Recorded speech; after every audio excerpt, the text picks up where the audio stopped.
So my name is Biwei, and I'm a graduate student from UC Berkeley. Today, my presentation is about translation and rotation equivariant normalizing flow (TRANF) for performing cosmological data analysis. So the central part of statistical inference is the modeling of data likelihood P of x given y, where x is your observed data and y is your model parameters. For the Gaussian case, this likelihood is given by the analytical Gaussian function. If our data is non-Gaussian, we normally do not have such simple analytical expression. So what people do instead is to define some summary statistics and then define your likelihood function on the summary statistics S. The likelihood-free inference does not require you to explicitly write down the likelihood function, but still you need to construct some summary statistics, and it will use some implicit likelihood on the summary statistic S. So you see for this method, for the non-Gaussian data, this method, all of them rely on the choice of summary statistics. And that means you need to compress your data into some low dimensional vector, and that usually means information loss. So in this work, we propose to directly learn the high dimensional likelihood function P of x given y directly with machine learning approach. So here we will not use any summary statistics. We will not do any data compression. So in this process, there is no information loss. And the biggest challenge of this approach is that the data X is usually in a very high dimensional space. In this work, we show that by considering the symmetry of the data, we could actually reduce the model degrees of freedom, and therefore making it possible to model this high dimensional distribution function. So the model we're using is a normalizing flow. A normalizing flow is essentially a bijective map between your observed data X and your and some latent Gaussian random variable Z, which I show on the right. So this transformation F is bijective, is invertible, and is also differentiable, so that you could evaluate the density or the likelihood of your observed data X using this change of variable formula. So it's given by the density of the latent Gaussian random variable times the Jacobian determinant of this transformation. You could also sample using a normalizing flow. So the idea is you firstly sample from Gaussian random variable Z, and then you use inverse of F to map it to data X. This F is usually parameterized with neural networks, and the key requirements of normalizing flow is that this F must be easy to invert, and its Jacobian determinant must be easy to evaluate, so that you could efficiently sample and evaluating the density. Finally, after parameterizing the neural network, you could optimize the parameters using by maximizing the log likelihood or log p of your data, and that can be viewed as taking the maximum likelihood estimation of your model parameters. So that's a little background of normalizing flow, and now I will introduce our model TRANF, which stands for translation and rotation equivariant normalizing flow. So we start from convolution neural network CNN. Since we know CNN already works pretty well for the physical fields, and we know it already has built-in translational symmetry. And now our task is to firstly make the CNN bijective, make it differentiable so that you can put the CNN into a normalizing flow framework. And secondly, we want to add rotational symmetry into CNN. So our idea is actually pretty simple. We propose to do the CNN, to do the convolution in the Fourier space. Suppose your convolution kernel is T and your data is X, then in Fourier space, the convolution can be written as the product between your kernel T and data X. And now we say we need to satisfy the rotational symmetry so that this kernel T, it can only depend on the scalar, the amplitude of the K mode. It cannot depend on the rotation, the angle of the K. So that's the convolution part. And then for the nonlinearity, CNN normally use some fixed activation function like ReLU. But here we try to generalize it to any monotonic differentiable function psi. And so in our model, both the kernel T and activation function psi, they're all 1D functions that we want to learn from the data. And we choose to parameterize them with spline functions. And the spline parameters would be the parameters of this model. So finally, to summarize, the transformation can be of each layer can be written using this red equation, where we take the data x, we further transform it to the Fourier space, multiply it with kernel t, further transform it back, and then apply the activation function psi. So it can be easily verified that this transformation satisfies the translation and rotation symmetry. And also the biggest advantage of doing the convolution in the Fourier space is that we can easily write down its inverse and Jacobian determinant. So finally, we could stack multiple such layer and form a very deep nonlinear flow model to make it more expressive. So because the TRANF has already guaranteed translational and rotational symmetry, here we do not need any form of data augmentation, and we do not need to ask the model to learn the symmetry. We also have much fewer free parameters because the symmetry reduces the model degrees of freedom. So in a typical setting, we only have about a few hundred or 1,000 free parameters for a 10,000 dimensional problem. So, and remember, this is a generative model, not a discriminative model. So you want to compare this number to, for example, GANs, which usually use millions of free parameters. And finally, the symmetry also leads to faster training and also better generalization properties.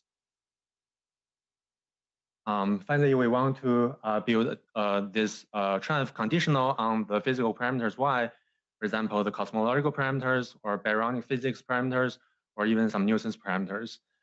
So here we choose to make all the kernel t and the activation function psi, we make them all depend on the conditional variable y. So in this work, we choose to model this conditional dependence using something called a hypernet. So the idea is we train a neural network that takes in the conditional variable y and outputs the node parameters, the spline parameters for all the kernel t and the activation function psi.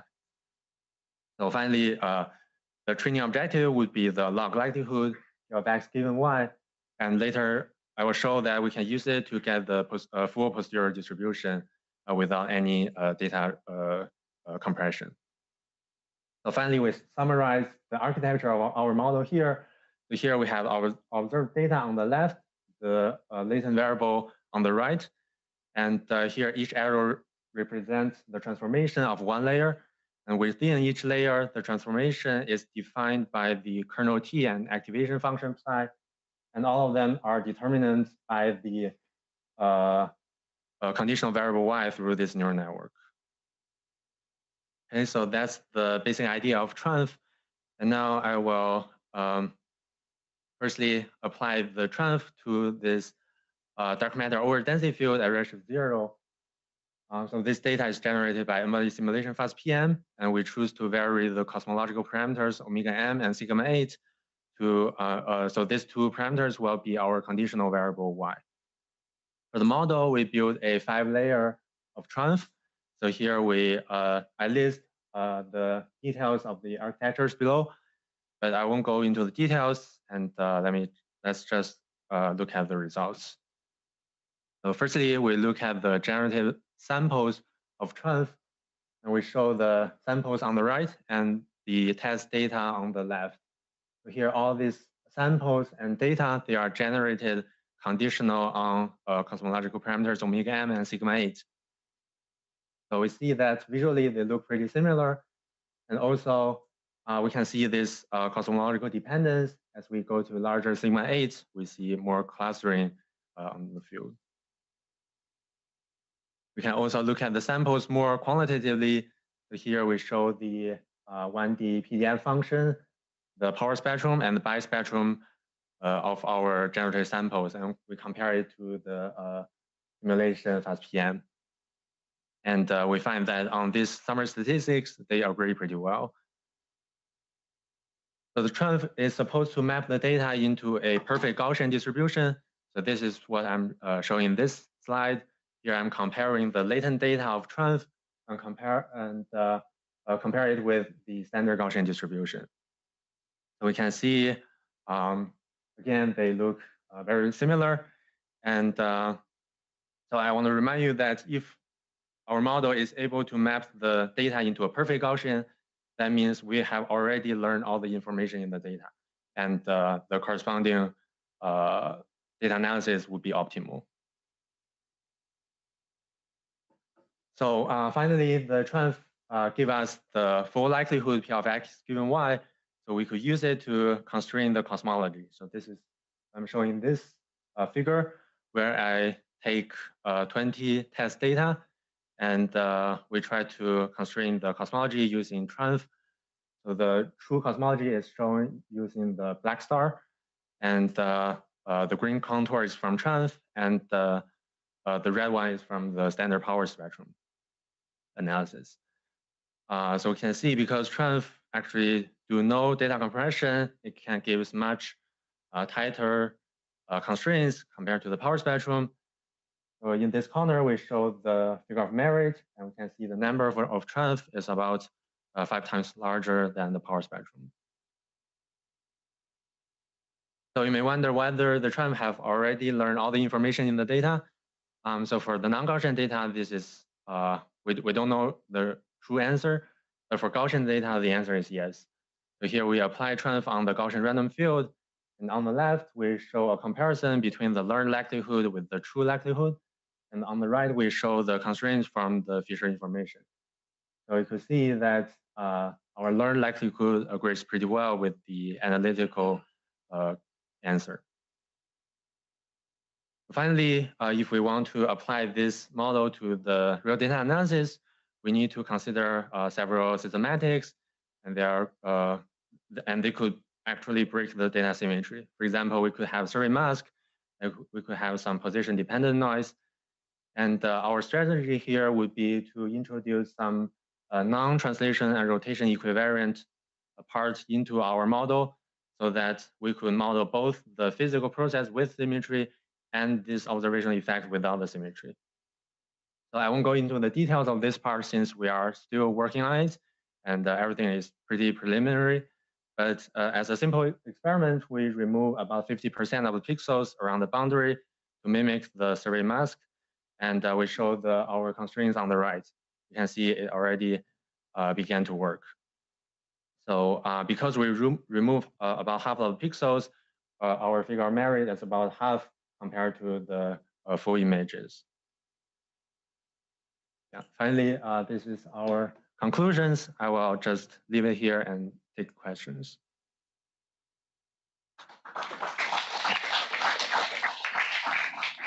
Questions for Biwei?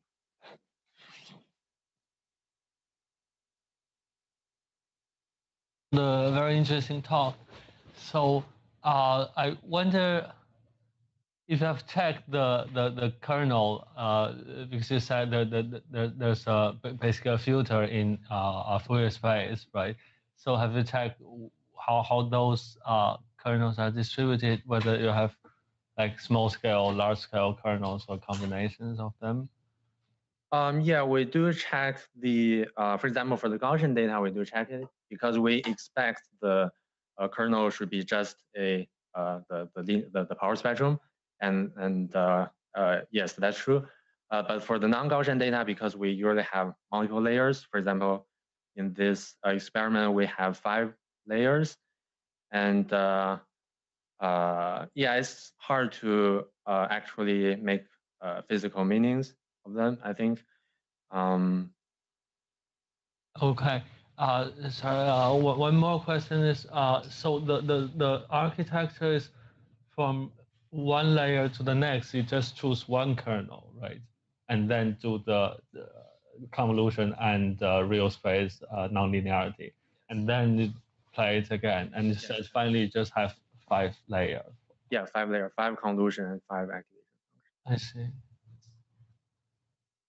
Okay, thank you. Okay.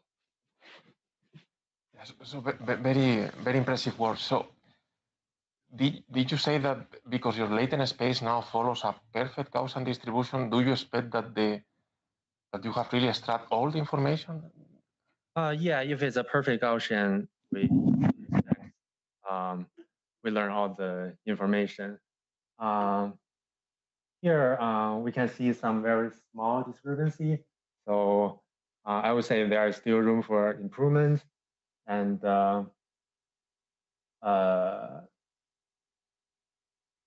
yeah, but overall it agrees with the Gaussian pretty well, I think. But it's possible that you will follow a perfect distribution, but still you haven't extracted all the information, or by construction it has to be like this? It has to. We have to learn because the Gaussian is an informative. So all the information should be in the Jacobian determinant term.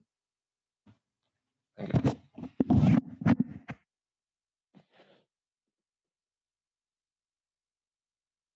Questions from the Zoom audience? Okay, I have a question. Do you, it's related to a Seahouse question, not to interpret it, but do you get the same set of kernels every time, or, because it's hard to interpret it, I wonder if multiple sets of kernels can both reduce the same image to white noise? Yeah, I think, yeah, I have checked, for example, these 5 layers, and they do not look very similar. For example, some of them really focus on the large scale, I think, and some of them are pretty flat, or it's not exactly flat, but have less k-dependence. I mean, if you initialize them differently, do they always train towards the same answer?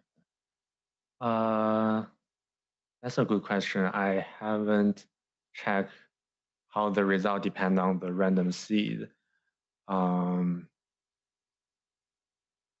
Yeah, that's something to check. Yeah, thanks.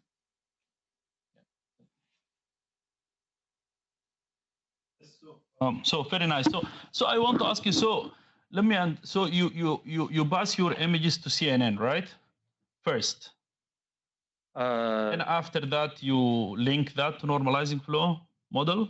No, we just pass the data to nonlinear flow, and the nonlinear flow itself can be seen as some. Okay. So then you are flattening all the images, right? Or no? Flatten? Yeah. So like the input is 1D dimension or 2D? No, 2D images. So then your autoencoder is convolutional. Is like when you compress things like through your autoencoder inside your normalizing flow. We do not use any autoencoder. It's just nonlinear flow. Okay. We use the nonlinear flow to model the whole high dimensional distribution. And there's no. So which model of normalizing flow you use then? Because there is like the masked autoregressive flow, right? Which has the auto. Our own method. Yeah, you can see this is the red equation is the flow transformation. It's not the existing nonlinear flow. We just build this from the CNN and by considering the symmetry. I see. Okay. Sure. Do you ever look at the intermediate outputs? Like, so you have 5 steps. After every layer, you get an output of X, right? Did you ever look at those images to see if there's any visual structure in there? Because like you're going from a Gaussian space to a data space, and what do intermediate, and by any chance do they look anything like you're doing a simulation kind of thing? Like you're getting large scales, constructing large scales first and then small scales or something like that. Yeah, it can be completely meaningless, but it can be meaningful. So I was just curious if you looked at it that way. Yeah, that's an interesting idea. I haven't actually really checked how it looks in the intermediate layer. I just look at Yeah, I was not asking about neural network weights, just the output after every step. Yeah, I can check that. Yeah. The other question I had was like, so all your training parameters are essentially in the conditional neural network, right? Because after the spline outputs, there's no training, like there's no, the T and psi functions. Yeah, they are completely determined by this neural network. Right, so all the parameters you're training is in the neural network. Yes. Thanks. Okay, a quick one. I just wonder, have you checked what about changing the training set, whether you have the same kernel finally obtained, or because finally you just have about 1,100 parameter, right? And you have 5 kernels in Fourier space. So I wonder, what about if you change the training set, whether you find constant, robust, stable result for the kernel? By changing the training set, you mean changing the random seed? Yes, another set of feelings. Yeah, actually, I don't think that it really depends on the random seeds, because when we train, we keep checking the, for example, the loss for the training set and the validation set, and we do not see there's almost no difference between them. So I think it's just because the symmetry actually put very strong constraints on this model. So it generalized pretty well. And okay. And by the way, I actually have a comment on the symmetry. I think the reason really you can lower the dimensionality is not by symmetry, it's by the function form, the strong constraint on function forms in this normalizing flow, right? Because in principle, you just remove 2 translation degree of freedom and 1 or 2 or 3 rotational degree of freedom by imposing symmetry. So you have a much stronger constraint here, I think. I mean the architecture of the normalization. Right. Because you require the kernel to have no angular dependence, that's much stronger, I think, than requiring rotational invariance. That's basically taking the average of all orientations, right? Yeah. And we can talk about that later. Sorry. Okay, let's thank VOA again. Thank you. Christina, Colette, Alice, Paco, David, and Shirley. So I'm really interested in kind of like the whole process of how we can add machine learning to different parts of astrophysics. So I think you can kind of break the whole process down. Like, you design an experiment, you observe, you reduce that data, then you maybe convert that data to knowledge. Maybe you upgrade your model, and then you make a new prediction.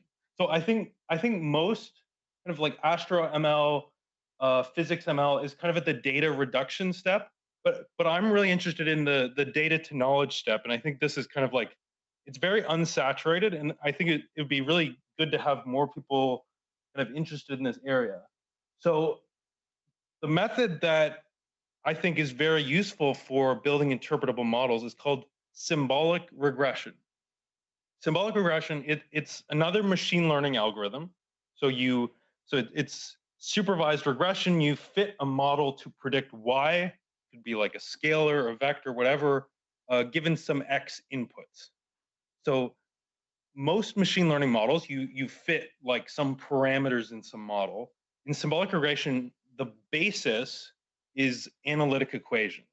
So you're trying to search the space of analytic equations to fit some relationship. So you have some data sets, you have some tuples y, x, you try to find f as an analytic equation to match this relationship. So if I have this data, this is my x-axis, this is my y-axis, I basically, when I do symbolic regression, I basically try different symbolic forms. So I say, does this cosine of x? No. Is it sine of x? No. And I keep trying different things. Okay, is it exponent of x? Yes, it's closer. And I kind of use that as my next starting point. And then I try maybe exponent of x over 2. So that's the correct function. So why would we be interested in kind of using equations? So like, so many rules in the natural sciences are accurately described by simple symbolic expressions. So I think really the question should be like, why don't we use this as the space of our models? Like, we know it's such a good basis. Like, why do we go straight to deep learning? Like, we should really exploit this basis. So, okay, so still, like why? So equations are concise. They are very interpretable. You can stare at an equation and immediately see like singularities, like where is it going to fail? What's the scaling in the model? I think probably most important, so we've found this in our research, is like, if you have an analytic equation that simply describes your data set, it tends to generalize much better to out of distribution data than a neural network for physical problems. And this could be like, I don't know, I think this is like a generic statement about kind of parsimony, like simpler models generalize better. And of course, it leads to physical insight because now you have a model that is in the same language as your physical model. So it can lead to new physical insights. So, okay, so how can I do symbolic regression? So if you have like a sum of functional forms, you can use the software called Cindy. So that's more like polynomial searches. If you don't know the functional basis, like maybe you want to search for some nested hierarchical expression, you can use this software called Pyser that I wrote. And it's based on a genetic algorithm. So it lets you search like very flexible expressions. So the way genetic algorithm symbolic regression works is I take my equation and I represent it like a tree. So this is a binary tree that represents this equation. So I put it into this form. Once I have this form, I apply different genetic operators. So maybe I maybe evaluate the equation, and then I randomly do a genetic operator. So I like change the multiplication into a division. Then maybe I change the x1 variable on that leaf into an x2. And maybe I swap out a tree. Maybe I like perturb a constant. So this lets me kind of randomly explore equation space, because you can't take derivatives like of an operator, right? Like you can't take a derivative with respect to a multiplication operator. You kind of have to like use genetic operators to move around this space. So this is the software. It's called the Pyser. You can get it on GitHub. It's a Python package, and yeah, I think it should be. I think symbolic regression should be used more in astrophysics because it gives you like an interpretable basis when you kind of learn a relationship. So this is an example. You give it some operators. You give it a data set, and it spits out the equation at the end. So in general, symbolic regression, it's compact, gives you explicit interpretations, it generalizes well, but it's terrible at high dimensional problems. Like it's complete crap. Like it's so like you have more than 10 features and it's really hard to find a good equation. And this is a fundamental problem of genetic algorithms. They don't scale well with the number of features. On the other hand, deep learning, it's kind of like the complement of this. So very efficient at learning in high dimensional spaces, but it's uninterpretable. You get like linear extrapolation at best. Like maybe you combine it with different symmetries, you get better generalization, but it's really hard to get like strong physical generalization. So the question that I'm really interested in and kind of did a lot of work on last year is like, can we combine the strengths of both and kind of reduce some of the problems with symbolic regression? So this is our method. I'm not going to go into it in too much detail, but the basic principle is you have a deep model, and when you're training your deep model on some problem, you want to sparsify the latent spaces.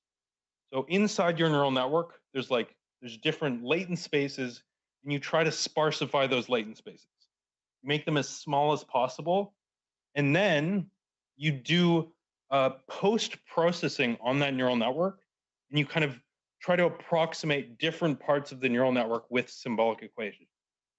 So you apply symbolic regression, and you can kind of compose those at the end. So basically what you're doing, you train a deep model on some problem, and you try to convert that neural network into an expression using symbolic regression. So if I have a neural network, it's kind of like this hierarchical structure. And maybe I think like that middle space is going to be sparse. What I do is I sparsify that latent space. I fit symbolic regression to the first mapping, symbolic regression to the second mapping, and then I can kind of like stick those together and get an equation. So one thing we're really interested in for like deep learning in astrophysics is deep sets. So if I want to learn some function on like an unordered set of objects, like most of deep learning, like you have images, you use a CNN, sequences an RNN, like a table data, you use an MLP. But there's not a lot of deep learning for like sets of data, right? Like these kind of structured data sets. So this thing called the deep set and more generally graph neural networks were introduced. And the basic principle, so this is like a really simple implementation of a graph network. You have a set of data X, you do a mapping from X to some higher dimensional latent space. You do a permutation invariant operation, like a summation in that latent space, and then you have another mapping to kind of map to your the thing you're trying to learn. So this is a simple example of a deep set introduced by this paper, and Battaglia et al. Kind of generalized it into a unifying framework. The reason we like this is it's really good for cosmology because you have these sets of objects like galaxies, halos, voids. So it really kind of suits that data structure. So another way of looking at it like this, if I have this set, so these are my points, I map this to this higher dimensional latent space, and then I do a sum, like a element-wise sum, and then I have a final decoding step. So this is like a normal deep set. So what we propose to do in this paper from this year is instead of the summation, why don't we do a histogram? So like along every element, you do a separate histogram. So now you have a histogram for like every latent feature. And so we use soft histogram edges so we can kind of learn that mapping. And at the end, we have this histogram for every feature, and then we decode from that kind of n-dimensional histogram. And the reason we want to do this is because, so you can kind of write it like this. The reason we want to do this is you get more information content in a single latent component. So if you're doing just the summation in this high dimensional latent space, you're losing a lot of information by just summing. But if you take a histogram, you preserve a lot of the information because you get a full histogram, right? Much easier to interpret.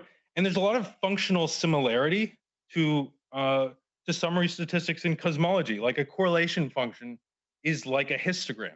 So this is kind of an inductive bias for a deep set that mirrors functions in astrophysics. So if we can interpret the thing we learn, we can kind of feed that back into existing knowledge. So we did like a simple comparison against summation pool, average pool, and so you can see with a single latent feature, we were able to beat it. So this is a void data set. Christina is going to talk about it more tomorrow. You can see with a single latent feature, of course, we beat it because we get more information content in a single latent feature. The advantage of this is then we can interpret that latent feature. So we did this for voids, and it basically tells us like a symbolic form of that feature for voids.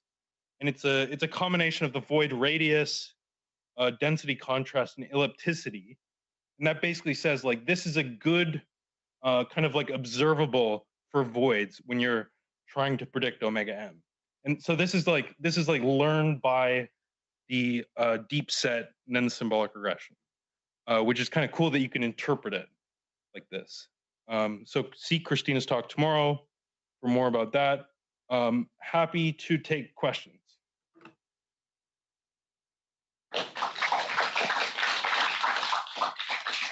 Questions for Miles? Hey Miles, thanks. Really interesting. Just a small question. Isn't a histogram a sum of indicator functions? What? Isn't a histogram a sum of indicator functions? Indicator functions? So if I consider a function that takes the indicator that my value is between the two bins of the histogram. Oh yeah. And isn't that a histogram just a sum of those things? Yeah. Okay. So like, yeah, like a sum pool and a histogram pool, they're like you can get all the information in a higher dimensional space. The reason you want to take a histogram is because you can do it with a single latent feature and get a lot of information. So it helps a lot when you're in low dimensional spaces. So then, yeah, I guess that gets my question. What do you mean by the dimensionality of that latent feature? Surely the histogram is like a an n-dimensional object where n is the number of bins. So you say it's one latent feature, but it's really an n-dimensional one-dimensional feature. Yeah, so when I say one-dimensional feature, I mean like this. You just have like one feature there. You can get a lot more information after the pool. Whereas the sum pool, you would just sum that, and you end up with a scalar, right? Like it's obviously more information because you can have the number of bins. It's like in the sum pool, it's kind of like you have a single bin, right? But I can turn my histogram this way, and then it looks just like the features, no? So you look at your histogram bins, you wrote them vertically, but I can turn them horizontally, and then it looks just like your bins, like your features. Essentially, the feature one could be whether that specific instance is in the bin, the first bin. Feature two is whether the specific instance is the second bin, and so on. And then that's like an immediate transformation between.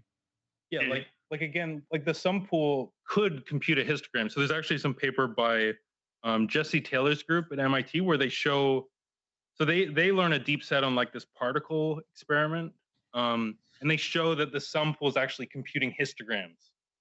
So like the sum pool could compute a histogram, but if you explicitly compute a histogram, it's more interpretable. Mm-hmm. That's the basic point. So in the graph, when you count the number of features, are you counting?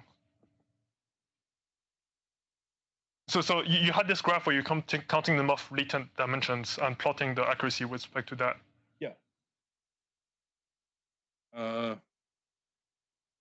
Like, shouldn't you be comparing like one histogram latent feature is like one latent feature here is actually like 100 because you have that many bins. Right. Yeah. So like obviously the histogram pool gets more information. That's kind of that's why we want to do it. But the dimensioning of the model with one histogram feature is more like the dimensioning of the model with the sum with like 100. Yeah. Right. So you're not comparing models of the same size in this. Yeah. This is like the number of latent features. And the whole reason we do this is for interpretability. Because we can get this equation is like for that latent feature. Right? Like that is one latent feature. But if you try to get that interpretation from a sum pool with like 100 features, you would need 100 different equations. It would be much more hard to interpret. Whereas here we just have a single equation. This is the latent feature. If you take it's kind of like the void abundance. Like you take a histogram of this and it's a good summary statistic. Okay, thanks. Yeah, go ahead. So a note and a question. So regarding the generalization of symbolic expressions, there's a limit to that, right? Because you have like, for instance, I don't know, viscous flow versus linear flow and so on and so forth. So different terms have different. So in different regimes, it could be very different. Also like different operators, like you choose different operators and those operators like aren't suited for that domain. Exactly. Might generalize worse. Right. It's very dependent on the problem, the type of complexity prior. Exactly. So maybe it would behoove us, let's put it this way, to put different sets of information in different scales so that the symbolic generator could learn different scales and then give us a very accurate description. I don't know. It's just a thought. One reason we think why in general symbolic expressions have more powerful generalization properties is because of geometry. If you think about polynomials, there's you cube it, it's like volume, there's a lot of geometrical significance to different operators. So when you compress a neural network into an equation, there's a lot more geometrical embeddings Yeah, I agree. And the other one is a question regarding the efficiency of the genetic operators, right? So there's a recent work done on DAGs, directed acyclical graphs, right, where they basically MC the different structures, right, and then they probe the distribution, get the posterior for what is the most probable DAG that. The Bayesian scientist paper, which yeah, I think so. Yeah, that paper is pretty cool. Yeah, so maybe there's a way to do that here and to make it more efficient instead of just randomly choosing. Yeah, it's not random. Like, it's a genetic algorithm. So the algorithm we use is called regularized evolution. Mm-hmm. So, like, you're not just brute force searching. You are, every time you do a mutation, you evaluate the model and you decide whether to keep it or not. So it is kind of like MCMC. Yeah. Okay. Gotcha. You have like many different like chains. We call them populations, and they run simultaneously, and that helps regularize it basically. Gotcha. But I think there's a lot of work to be done. Like, I think genetic algorithms is kind of like the Wild West. Like, there's so many different approaches, and like, yeah, I think there could be a lot smarter things to do here. Yeah. Good. Thanks. We have 2 questions from Zoom. Sam, do you want to ask? Unmute yourself and ask it. So I can read the question. The question is, assuming one wants to have a specific set of features in the final expression, is there a way to enforce that in symbolic regression, which use genetic algorithm as opposed to equation learner, where one can get all these selected features in the final expression? I mean, like, I think the genetic algorithm, like, it has an internal loss term for the parsimony, like the complexity. So if one of the features doesn't affect the output at all, it won't include that in the expression because it hurts the loss. But I think, like, if you wanted, maybe you could introduce a loss term that punishes the model for not including the feature. But Python doesn't have that. Okay, thanks. Another question from Luisa. The question is, how robust is the final expression and the values of the coefficients returned by symbolic regression? So it really depends on the problem, depends on the algorithm. So my package uses BFGS for finding the parameters. So, like, as good as BFGS is, determines how good those parameters are. But of course, there's like, it depends on so many other things too. Yeah, like, I think there's a ways to go before symbolic regression is, like, we could call it robust. But the nice thing about symbolic regression is you can interpret it. So you can see the model and you can actually figure out by yourself if it's like, if it makes sense or not. And that's something you can't do with neural networks. Yeah.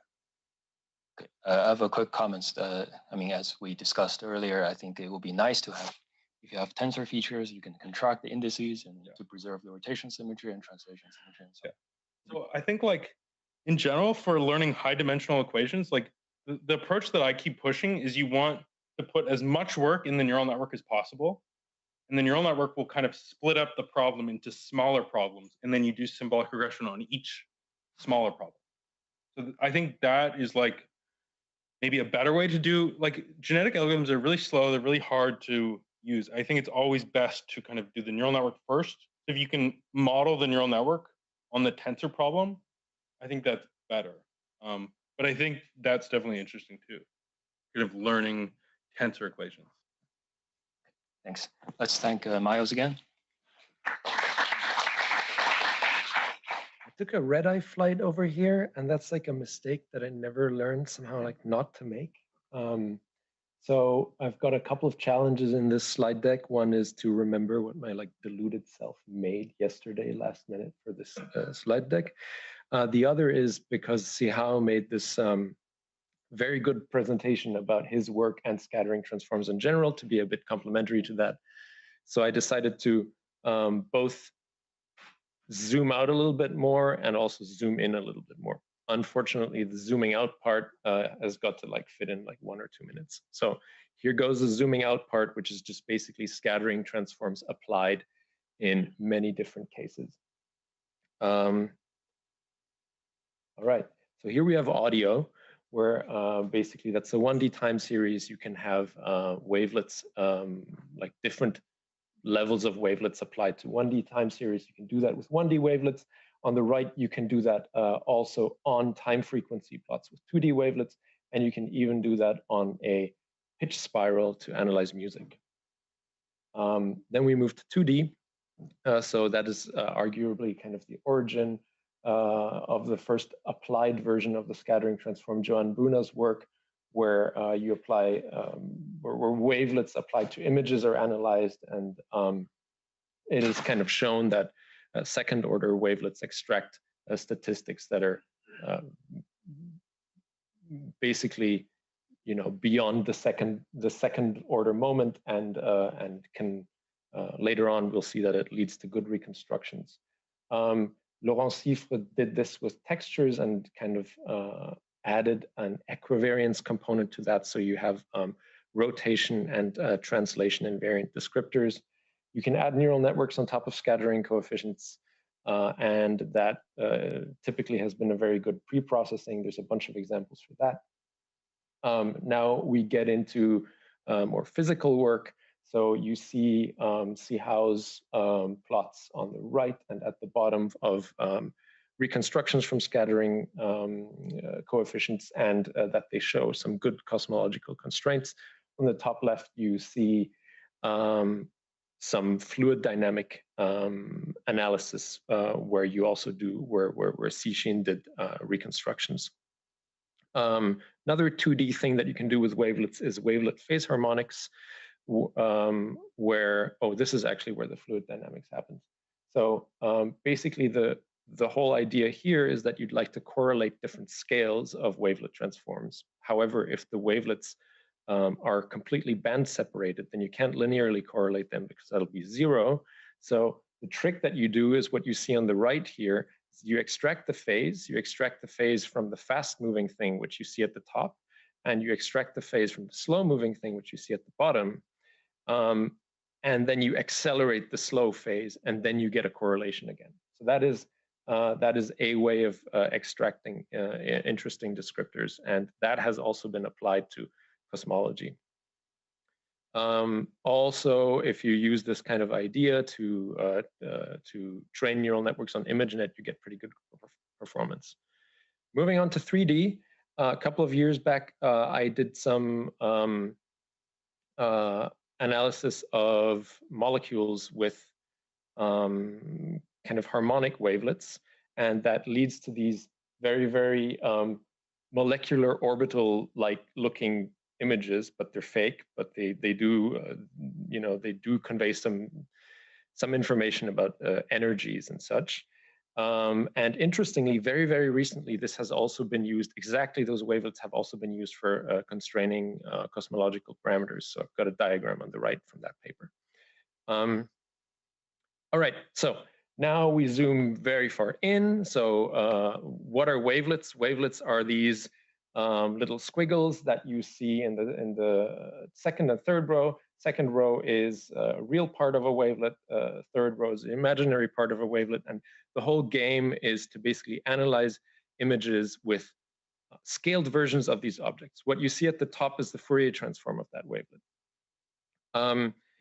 The shape and form can be anything. It should sum to 0, and then you're basically good to go. Well, the formula that you have at the top is a scaling formula, and typically we like this kind of logarithmic scaling. At the bottom, you see just the collection of all the, like a wavelet transformed signal. Okay, so the question now is, how do we analyze the Quixote simulations, which are in 3D, with these types of wavelets? So one thing that we can do, well, first we have to think about how do we create these wavelets, and we have a bunch of constraints that are necessary. One is that we need to know exact band limitations in Fourier space so as not to violate, for example, Kmax 0.5 for, in particular, the Quixote simulations. So it's useful to define the wavelets in Fourier space. And in addition, we'd like to have some sort of rotation covariance, equivariance, to be able to create rotation invariant descriptors. And that leads me to wanting to factorize this wavelet into a radial and an angular component. And let's just do that. So let's look at the possible radial component first.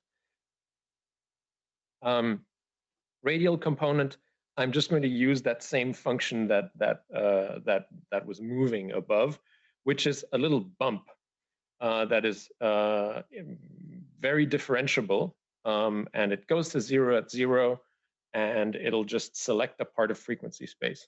What you see in those 3 rows of the diagram are octave scaling, where the different scales are kind of like double the size or double the frequency of each other. But if that information extracted from those 4 scales is not enough, we can go to half scales or quarter scales and extract all those different all those different scale levels. Okay, now for the angular part. So what do we do once we've got that radial part? Let's look at the angular part. First idea is to oh, interesting. These images weren't supposed to copy themselves like that, but you know, you see an animation here. Basically, this is an angular part that is constantly 1, and we're just scaling up and down the wavelet. Left-hand side, you've got the Fourier space, and on the right-hand side, you've got the signal space, and you see that it like extracts a sort of Laplacian at different scales. So next type of angular constraint that we can add is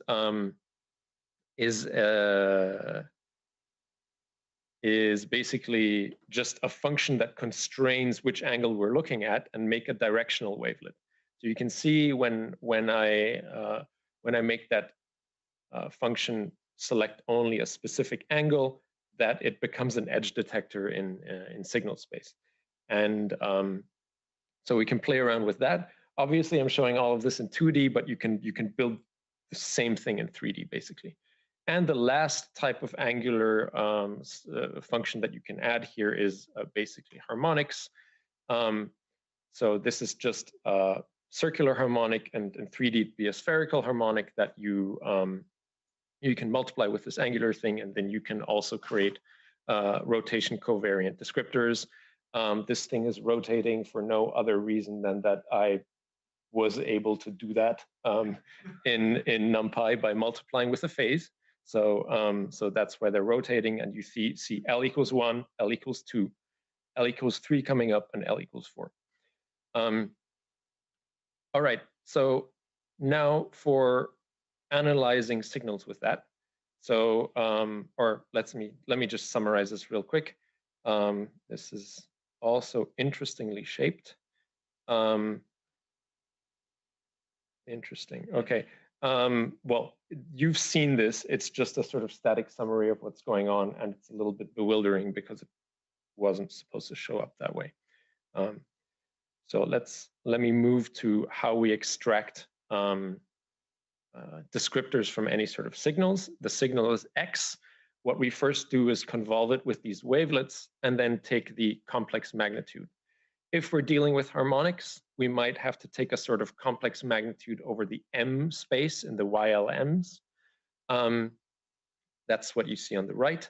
And then after that convolution, which leaves space intact, we integrate over the whole thing to kill the spatial extent. And we integrate that using different powers. So power 1, power 2 are popular, but we can also go 0.5 and lower. If there is an orientation variable left, for example, for directional wavelets, we want to kind of sample many different directions. Like in Siamak's talk, there were these polyhedra. We typically choose directions along these polyhedra, like an octahedron. And then we sum over all that to get an invariant descriptor. Okay. Now for some numbers that you get when you use these things for parameter constraints. So this is a huge table. Let me draw attention to this red square first, where, okay, first row is power spectrum. So always compare to the first row. You see that all these constraints here are worse than the power spectrum. And I'm including this here because the power 2, if I integrate unoriented wavelets with the power 2, then basically I'm doing nothing other than extract the power spectrum. So it should be worse because I have fewer coefficients. All right. Now I integrate with powers 1 and 2, and I move to the next block. And suddenly the constraints, and let's just like look at the neutrino axis here. From 0.76, the constraint drops by a factor 10. Note that on the other side of this plot, you've got the CB field from which I take the derivatives, and the neutrinos constraints, you know, don't improve that much, but for the total matter field, they do. Then, if I add power spectrum to my wavelet descriptors, I get a slight improvement. But then I can add oriented wavelets, and I get another improvement. And if I add harmonic wavelets, I get another improvement. So the constraints improve with a lot by adding these integral powers, and they improve a little bit more by adding oriented wavelets or like angularly selective ones. I have one of these covariance plots. So on the very right lower diagonal, you can see the power spectrum, and then you can see a bunch of those rows that I just described that are settled firmly within the ellipses of the power spectrum. The upper triangular that you see on the left is basically the new descriptors that I'm proposing here. The outer one is unoriented wavelets that are integrated with powers 1 and 2. And then if I integrate with powers like 1/4 and 1/2 and add some oriented wavelets, I get these tighter constraints that are within. On the right-hand side, we've got the same for the CB field, and there I would draw attention to the degeneracy between sigma 8 and neutrino mass. Okay, we can look at all of this because we have this band constraint. We can look at all of this as a function of K max, and we've got the power spectrum situated pretty high up, and basically all of the wavelet descriptors beat the power spectrum within a very small K already. We can also look at the covariance matrix of these descriptors, and one thing that I would like to point out here is that although they're all very correlated to each other, especially the different powers, there are some things to point out. And I don't have a pointer here. Well, oh, thanks. But that doesn't translate to online very well. But I'll still do this. So basically, I've got power spectrum up there, and then we've got some unoriented descriptors here, and you can see that basically the high and low frequencies become decorrelated, like negatively correlated actually, and that is something that these descriptors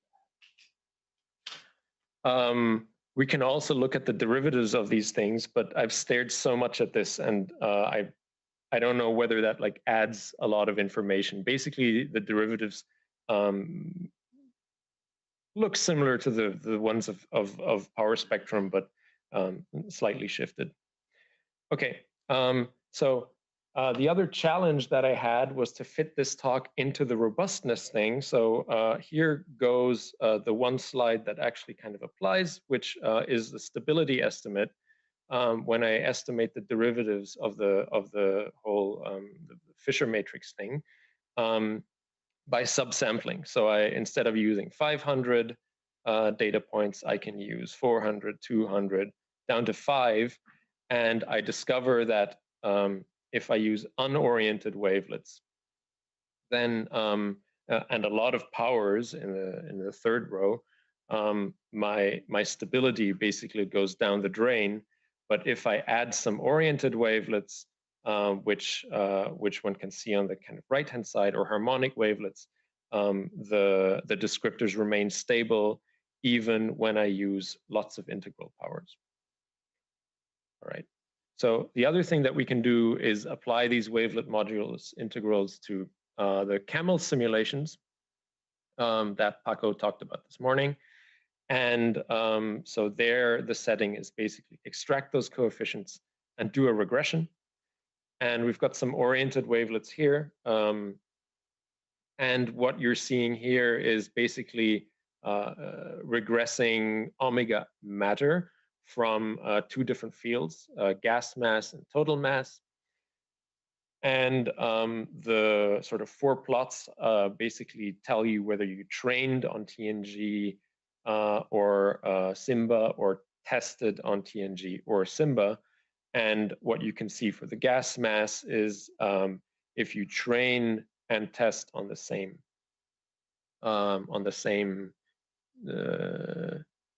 simulation type, then you get good predictions, but they deteriorate on the off diagonals between the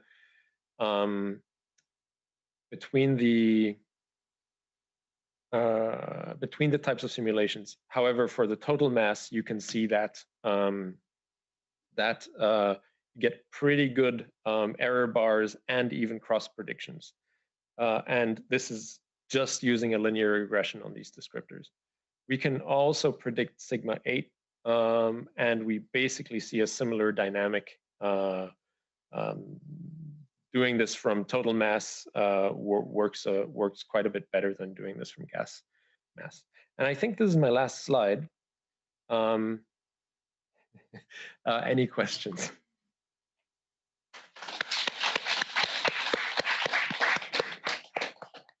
Questions for Michael?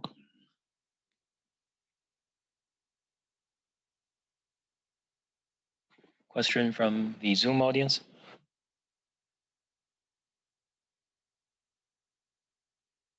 Yeah. For the interesting talk, could you go back to the cosmological constraints on the table? So let me see if I can do this here. Yeah, I've got a back button. You mean the numbers? Yes. So just a quick question first. What is MK? Oh, that's the marked power spectrum.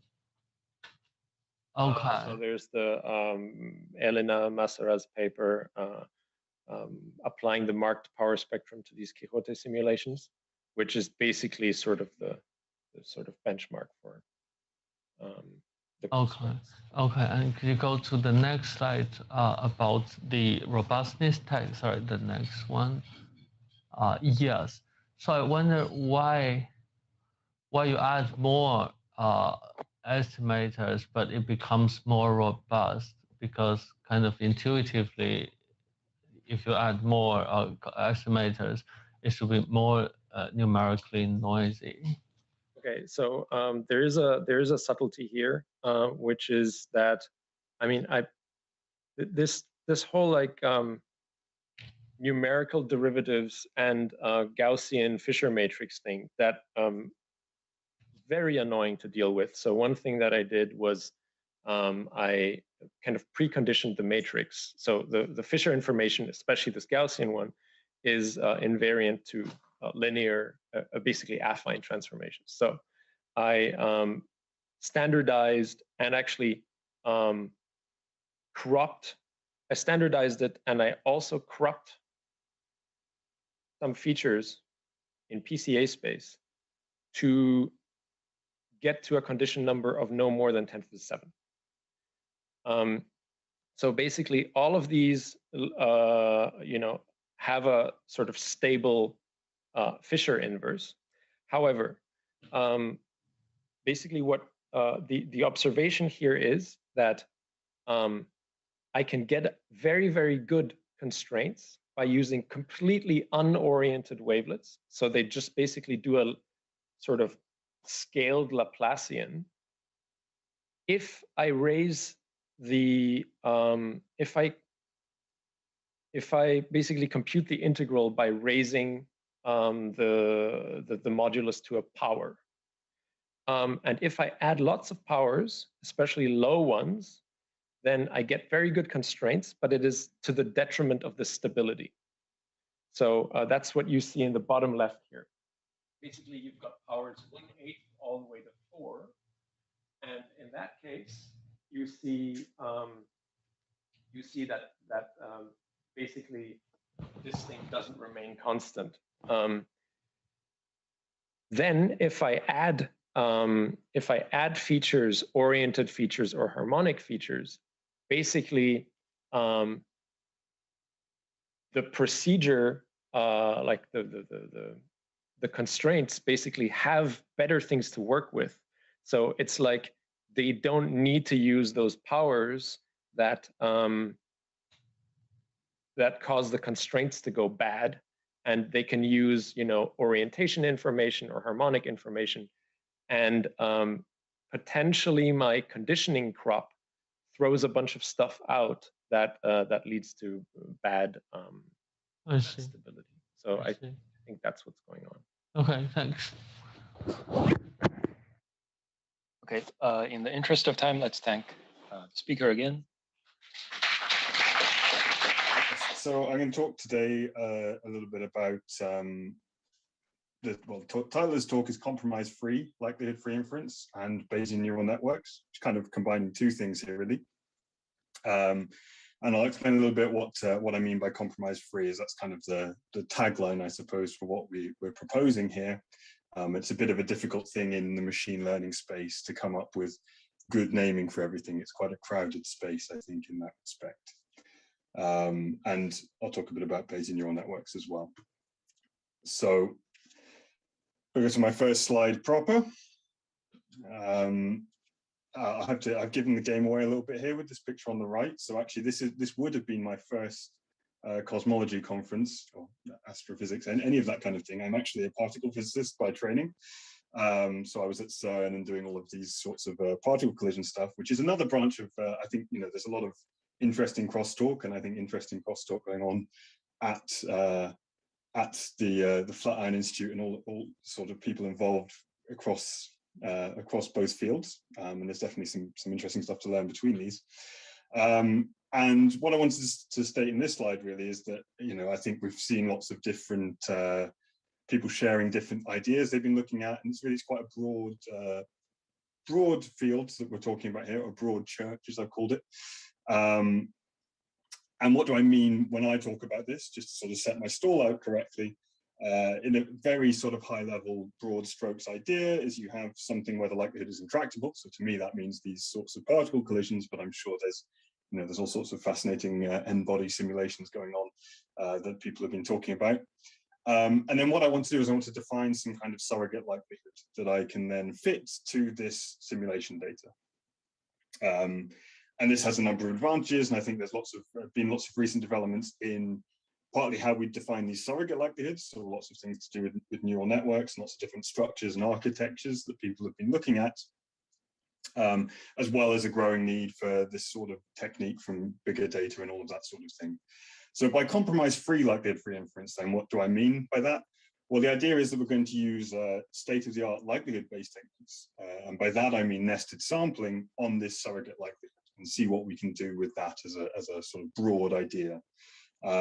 This is somewhere where my lack of experience as a cosmologist shows, because certainly in particle physics, if I was to come in and mention nested sampling, everyone would look at me in a very confused way. I understand this is something a bit more endemic in the field here, but it's perhaps maybe still a bit specialist, but it's essentially some kind of Markov chain style approach that will let me do integration. And I'll talk a little bit more about that as I go along. The other aspect I wanted to talk about was Bayesian neural networks. And this is another thing, I call it a big tent. I think that's a phrase from UK political discourse, so I've stolen that. But it's another thing where I think lots of people are coming at this from different angles, and lots of people have different requirements that sort of circle around this as a topic. Fundamentally, it's really just a different training paradigm in a lot of ways. It's not really a structurally different thing that you're talking about. You're talking about sampling across your machine learning architecture rather than doing it purely by an optimized approach. So at its core, we still have these sort of neural network techniques, which are going to be, as we've seen, everyone talk about, it's very endemic in likelihood-free inference. The second point that I think, again, is something people sort of bring up quite a bit, is that, if we're talking about precision science, we're talking about our particle physics, we're talking about our cosmology, precise statements about uncertainties are important for us to make. And this is something that is, is traditionally well known to be a difficult thing to do with maybe maximum likelihood style optimization of neural networks. And this is something that Bayesian inference can obviously give us a bit of a window into. And like I say, there's a few, if you look up what a Bayesian neural network is, there'll be a bunch of different ideas out there which have all got varying sort of approximations in, and of course what we're doing has some kind of approximation in as well.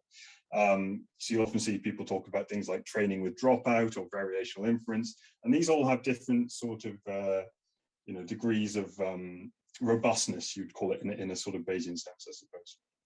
So when we're talking about doing nested sampling in this we're talking about doing a sort of fully numerical posterior sampling across my architecture here. And one of the really nice things that we will have access to when we do this is this sort of 9 different architectures here that are quite, they're quite small. This is still sort of toy stuff we're talking about.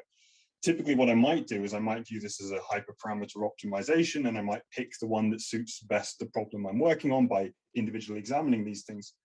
If we can perform this sort of fully Bayesian marginal likelihood evidence calculation across all of this and have my architecture choices as discrete parameters, then I can incorporate the Bayesian evidence into as an alternative to my hyperparameter optimization.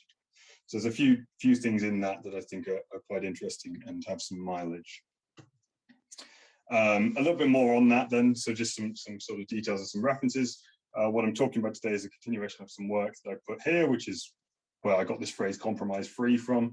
It depends how you want to differentiate yourself, I suppose, from other Bayesian neural network approaches, and that's what was chosen. And what we're doing here is nested sampling for neural networks, and it's done using polychord, for which the reference is here. And that's really the perspective I'm coming from. Is I've joined the cosmology group at Cambridge, which develops a lot of this kind of software, and I've joined the group there, and we're trying this out more as a machine learning problem. And I know very little about cosmology, so it's an interesting thing for me to try and learn. But it's also interesting for me to develop these sorts of techniques. And we're doing this here. There's full posterior sampling, which I'll demonstrate in a second. And we're trying to, whilst you're doing this posterior sampling, which you could of course do with something like Hamiltonian Monte Carlo, you're also keeping track of your evidence integral, your marginal likelihood integral, which is what's going to let you make these kinds of evidence-based choices. You of course have to be pragmatic and you have to be honest about what you're doing here. So I put a little disclaimer at the bottom, is that of course, I think the obvious question people will ask with this is, what size network can you do? And I can go into a bit more detail about that. But you are going to trade some of the dimensionality of your surrogate model that you're able to train for a more precise understanding of the architecture of that surrogate. So it's not going to be a paradigm that it works in every single application, but it's really targeting some more detailed understanding of when that is required. So one more note on this then, I had to choose an example from HEP, so I apologize, or high-energy physics, or particle physics, MadMiner here, which is a reference to this. It's just a likelihood-free inference framework that people have been built. I think actually some people from NYU certainly were involved with this. And the reason I want to just bring this up is just to kind of contextualize this a little bit, is when you do something like this kind of inference problem, this sort of likelihood-free inference problem, you're not talking about doing something like ImageNet, right? So a lot of the sort of received wisdom that you get on what is and what is not numerically feasible is built from these ideas of doing these very general purpose architectures, which have millions and millions of parameters.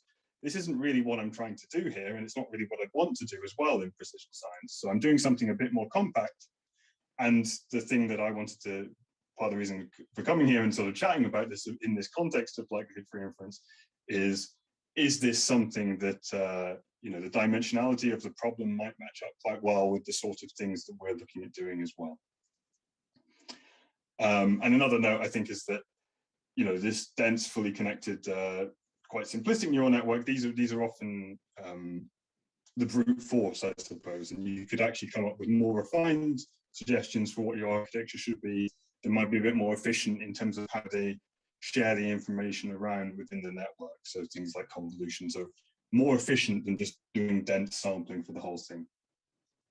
So the idea is that hopefully the complexity required to do sort of likelihood-free inference with the sort of Bayesian neural networks that I'm talking about might be in reach of sort of meeting up. Okay, so it's still quite an early prototype, but I'll just sort of demonstrate a little bit sort of what it looks like on a very simple problem. So this is just completely a toy problem, no data at all, about as simple as can be. You don't even need a neural network to do this, right? This is a very simple problem where I just generate seven points that I sort of choose randomly, and then I can just generate some classification data randomly around those points. So red versus blue, just a binary classifiers. This is a very, very simple thing. And you can solve this very easily with quite simple network architectures. But that's good because we want to try and understand what we're doing with this. So if I run this kind of paradigm of sampling across my network to do this, this is the sort of output that you can sort of start to get, which is quite nice because you're already getting you know, the sort of features of a Bayesian calculation that you want, where you have a full ensemble of network weights that you can sample from. So you do have a sort of full inference for your classification problem itself. And that's just a little cartoon sort of this. But perhaps more interestingly is what this looks like. So this was just this was just done with a sort of four nodes. So it's really not that not a big network at all. But one of the reasons why this is an interesting problem, one of the reasons why it's quite tricky, is that neural networks are actually quite they're quite picky to work with, and they can actually be quite multimodal. They can have a lot of degeneracies within them, and that makes this problem very hard. But it also exposes some of the motivation for doing this in the first place. So this is, if you were to approach this kind of problem with a typical optimization, you might pick one of these orange blobs where this sort of represents three different modes that seem to give about the same solution. But you might be missing some of the information that you're actually getting whilst you're solving this. So that's just a little sort of cartoon of what it looks like, just to contextualize it. It's still kind of early work, so it's still sort of being pitched. You know, this is still a sort of work in progress. But I'll just sort of wrap that up and conclude it then. So the thing that we want to look at and the thing we wanted to start talking about is really proposing this as a kind of full sampling paradigm for neural networks. You don't have to sample the whole thing. You can optimize portions of this and sample different portions of it as well. And it's interesting to see what extra information that tells us about our problem, and that's what we'd like to kind of try and see if that has good applications on actual data in cosmological problems. So we're talking about integrating over entire networks, calculating Bayesian evidence of our surrogate networks, and all of that sort of thing. Again, I sort of mentioned that likelihood-free inference scenarios sort of intersect with the sort of complexity that we think we're able to achieve with this. So this is hopefully a good fit. And it'd just be interesting to chat about that further. So hopefully there's some discussion in some of the offline, less organized sessions. But thanks for listening, and thanks for putting up my technical problems.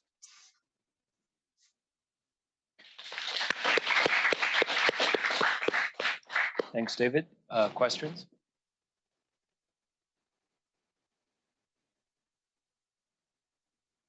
From the Zoom audience?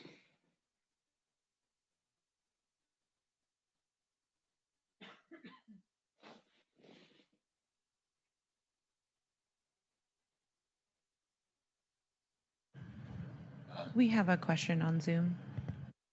Oui? Can you hear me, David? Oh, someone. Francois. David, can you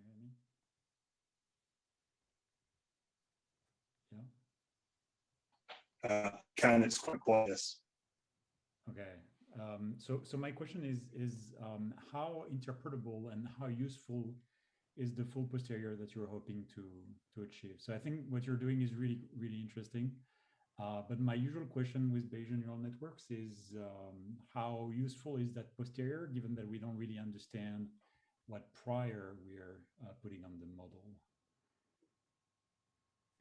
Yeah, so I think this is something that is it is an interesting interesting problem for this.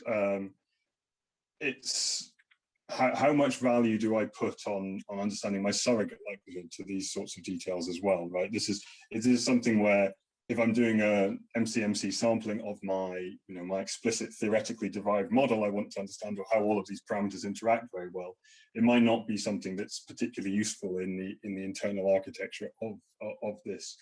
I think that's one of the reasons why trying to do sort of Markov chain style sampling of these sorts of things to just derive the network posterior is maybe not actually the most interesting part of what we're trying to do here. I think the most interesting part is actually calculating the marginal likelihood of these things.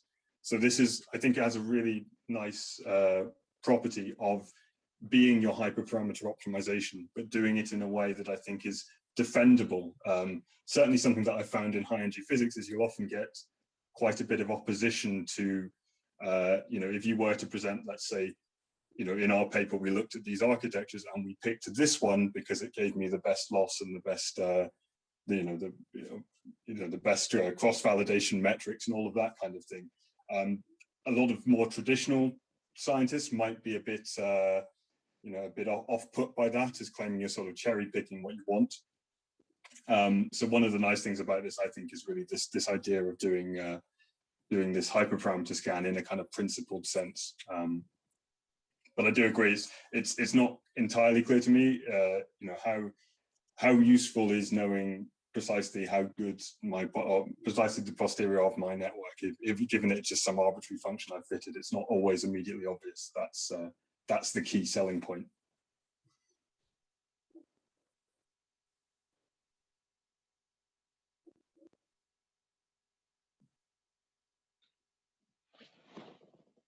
Any other question?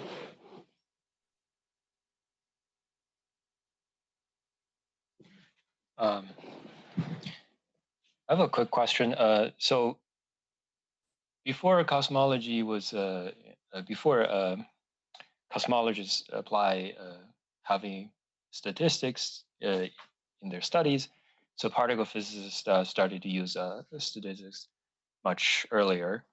I think the same was true for machine learning, kind of. So is there any tool for particle physicists, machine learning practitioners that you think it's very valuable for cosmologists? Yeah, I think it is one thing that's, I think the sociology of some of this is actually quite fascinating because in particle physics, for those who are less familiar, it's very entrenched frequentist statistics. So there's almost no usage of Bayesian statistics at all. Which is why I'm a bit of an anomaly coming over to work on almost exclusively Bayesian analysis software. So I think that's encouraged a lot of, because that also fits in quite well with the current, leading machine learning paradigm is really based on lots of parameters, fast optimization, essentially maximum likelihood techniques, which fall under these kind of frequentist banners. So I think it sort of maybe fitted a bit more naturally with particle physics. And maybe given that cosmology, at least to me as a sort of someone coming into the field, seemed to have quite a strong traditional focus on Markov chain analyses, it's actually kind of a different way of thinking about it. As for kind of specifics, I think it's something that you kind of need to sit down and work on, or figure out what the problem is, and then work out what the analog would be in terms of my, the way I think about everything is a bit unfortunately tied to this picture. So in some ways it's an exercise in sort of translating, given what I know about this, how would I translate that, given that there's often similar challenges. So I think it'd be a bit more problem specific, but there's certainly a lot of things that have been developed in particle physics that are quite interesting, I think, and it's something I'm trying to learn about in cosmology anyway. Thanks a lot. Okay, let's thank David again.